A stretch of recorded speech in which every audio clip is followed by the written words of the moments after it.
in reviewing the tax budgets and knowing how tight many of the budgets are, our focus has been on the estimates for earnings taxes that have been stated in the tax budgets.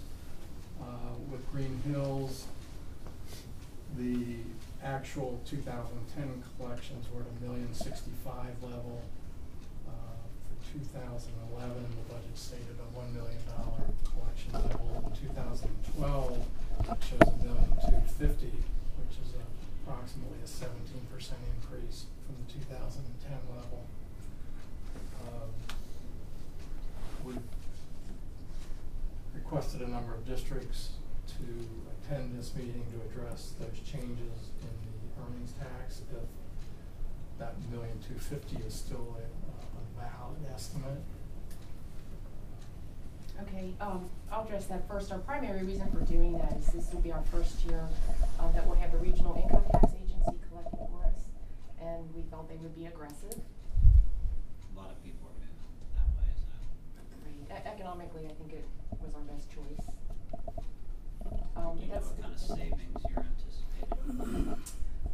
We were able to change the finance position to a part-time fiscal officer with the movement of the tax administration out of the office, and we're anticipating about a $30,000 savings for that. Have you revised your estimate for 2011? We haven't at this point. We are still 3 months out and have people showing about 30,000 under, but that could happen before the end of the year. So the $1 million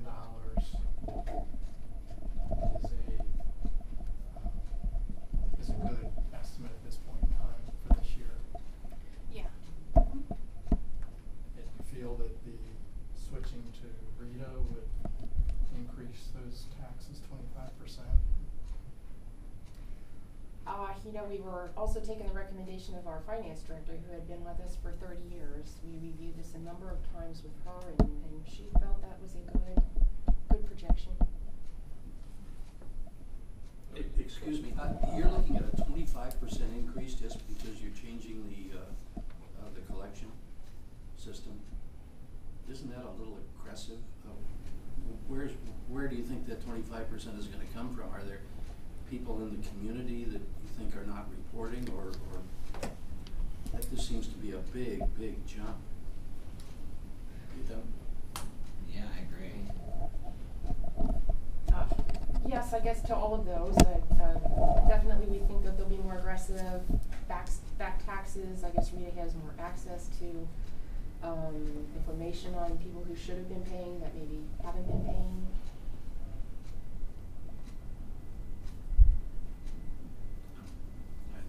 That's the highest increase of any of the districts that we've run across.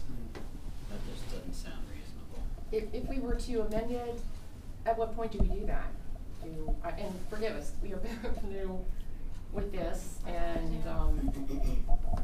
you know, would you prefer we do it at this point, take it back to our council to amend it down, or do we do it at? Well, Mr. Nuri is a really good resource on these things. He's been doing it for, I won't say how long.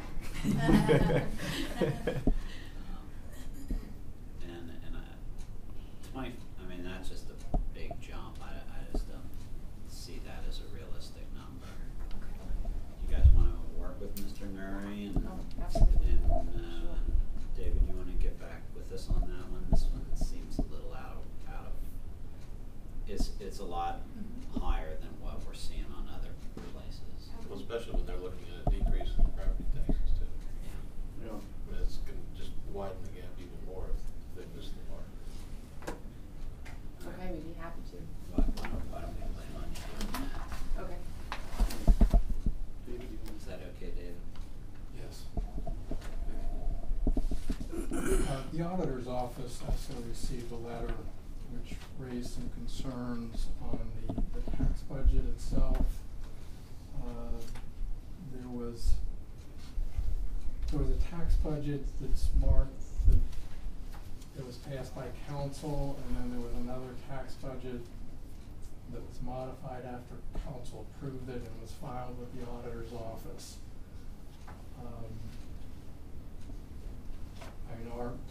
our only working copy is what's filed with the auditor. There are some differences between the two documents that were submitted.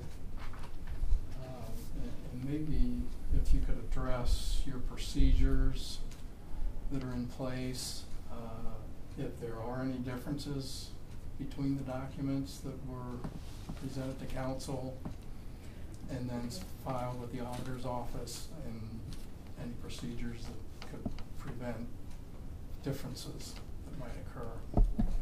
I'd be happy to address that. The only changes that I was aware of that were made were actually in the addition of, I believe it had to do with a couple of the debt columns. And the totals were all the same and correct, but the figures like principal and interest that were being added for the two were transposed. So I wasn't aware of any substantive changes in the document. We're working with two documents. Some of the actual numbers for 2010 are different from one document to the next. We would have to take a look at that. I'm not aware. Dave, of those. are there some specifics you can share there?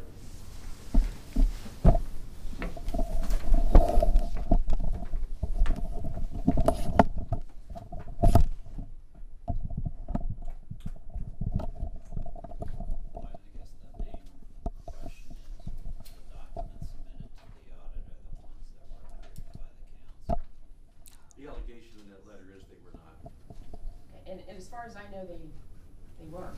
So I would have to take a look and see what figures you folks are looking at versus what we submitted.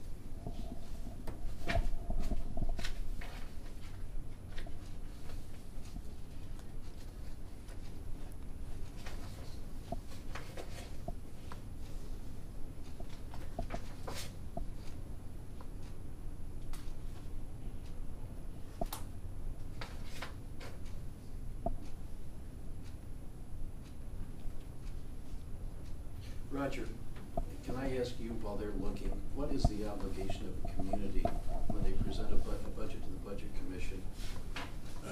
Are they obligated then to pass that by council? If they modify that, what's the procedure? You're asking if there's an amendment to it, does it have to go back to the council? Or to us? Well, I think we'd have to go to the council first if there's some amendment. If the council amends it, then do they have to come back to us and correct their? I would say yes. And some of it's just missing numbers. There are some errors or some differences in balances. And as far as the property tax funds, I didn't run across any significant differences. Okay. But there's some discrepancies between the two documents. So what's the process now? Here the balance didn't carry through. And this is the copy that was forwarded to you by the resident, I assume?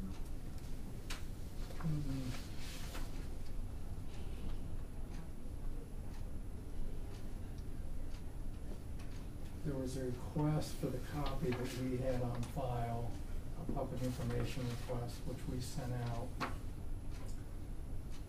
This is saying this is the one passed by council, and this is the one that was filed.